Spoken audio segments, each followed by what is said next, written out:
I'm Natasha Tracy for Breaking Bipolar here at HealthyPlace.com. Today I wrote an article about whether people who don't have a mental illness can really ever understand what it's like to have a mental illness. And I posit that yes, it is actually possible for people to understand what it's like to have a mental illness, but only if they really want to and they really work at it. It requires education and reading stories from people who actually do have a mental illness. Consider for a moment what it would be like to be in a wheelchair.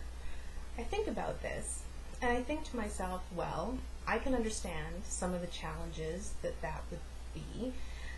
Being in a seated position all the time, getting work, your social life, not being at the same height as other people, your kitchen design, where you're going to live, etc., etc.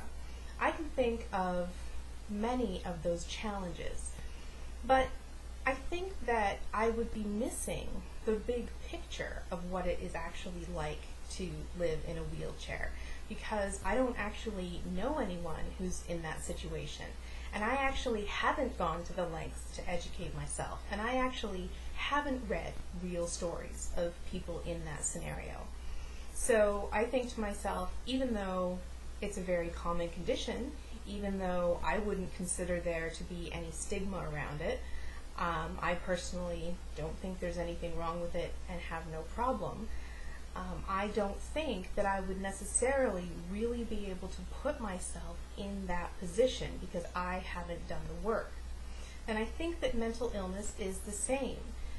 Even if you know someone with a mental illness, it's likely that you don't comprehend what that person is actually going through, what they're living with, what their day-to-day reality is like, because you can't see it.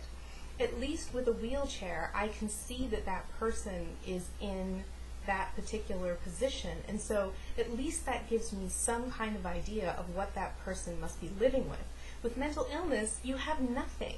You have nothing to see, you have nothing to look at. There's nothing that even gives you an idea of what mania is, or what depression is, or what the symptoms are, what kind of activities the person's been doing, and what they're doing in order to appear normal to you at that very moment.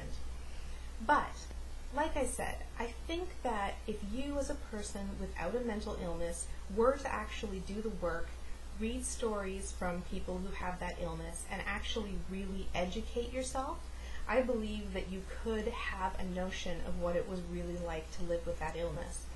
And if you did go to that extent and get that education, that would be priceless for the people with a mental illness who are around you.